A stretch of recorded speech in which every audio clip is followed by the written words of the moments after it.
Bonjour, monsieur Hubert Frédéric, vous êtes Bonjour. directeur d'Amundi Transition énergétique. Pouvez-vous nous décrire la démarche de ce joint venture inédit que vous venez de créer?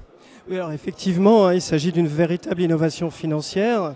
C'est la première fois que un asset manager, en l'occurrence Amundi, donc le premier asset manager européen, s'associe à un industriel, en l'occurrence EDF, qui est le premier producteur européen d'énergie renouvelable, une des premières utilities mondiales, pour créer une société de gestion à part entière.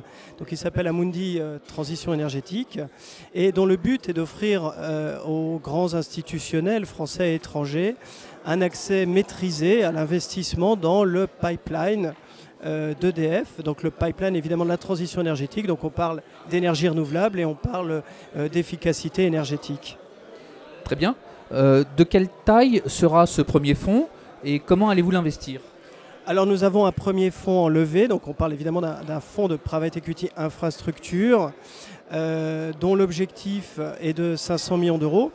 Donc la société de gestion a, dans le cadre de ce partenariat avec EDF, signé des accords avec les principales filiales du groupe dédiées à la transition énergétique, des entités comme Dalkia ou comme EDF Énergie Nouvelle, qui leur donnent un droit de première offre sur les développements de projets et sur des acquisitions de projets, encore une fois dans le bon périmètre.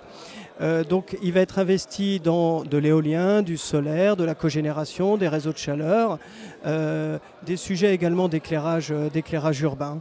La logique d'investissement est une logique de long terme, de buy and loan. C'est un fonds avec une maturité de 25 ans. Merci. Quelles sont les évolutions liées à ces marchés sur l'environnement?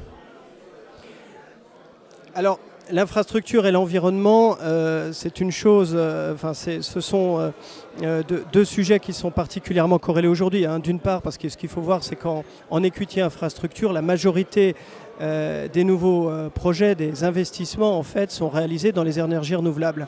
Je pense qu'il y a une véritable prise de conscience de la part des institutionnels ou des investisseurs au sens large du risque de continuer à investir dans des actifs, notamment émetteurs de CO2, émetteurs de carbone. C'est un risque évident pour l'investissement lui-même, c'est aussi un risque d'image.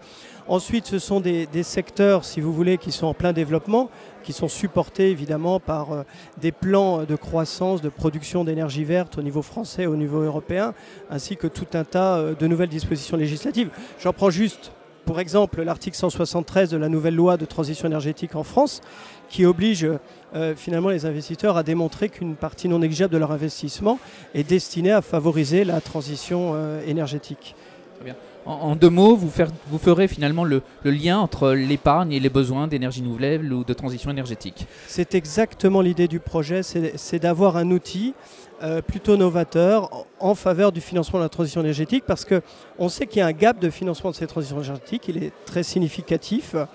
Et pour autant, il y a énormément de liquidités, il y a énormément d'argent à investir. Donc ce qui manque, c'est probablement les rouages entre ces liquidités, cette épargne, et puis, j'allais presque dire, les bons projets avec les bons acteurs, et notamment des acteurs comme EDF qui ont toutes les compétences et les connaissances pour mener à bien le développement de ces projets de transition énergétique. Eh bien, merci pour cet éclarage très Merci intéressant.